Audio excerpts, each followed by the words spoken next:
قربانی کون کی څوک چې قربانی کوي نو د هغه لپاره دا خبره مستحب ده چې کله د ذی الحجې سپوږمۍ په نظر راشي بیا شوري دي نو دله پکار دی چې د وجود نه یخته او نوکونه دا نه لري کوي نوکونه به هم نه واړه کوي او یخته به هم نه کټ کوي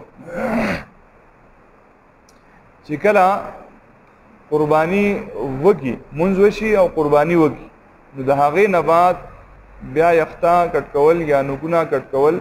دا مستحب طریقه ده یو سړی قربانی نه کوي او دی وایي چې یاره زه د قربانۍ والا مشابهت کوم قربانی نشته خپله خو د قربانۍ والا مشابهت کوي او دی هم وایي چې یاره زه نوکونه نه کټ کوم یخته نه واړه کوم نو دته به هم دغه ثواب میلاویږي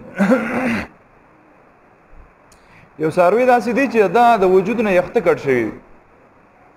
یخته یې کټ کړي دي نو آیا د دې قربانی جایز ده که ناجایز ده نو که یو څاروی داسې چې د هغې یخته کټ کړي نو د دې قربانی جایز ده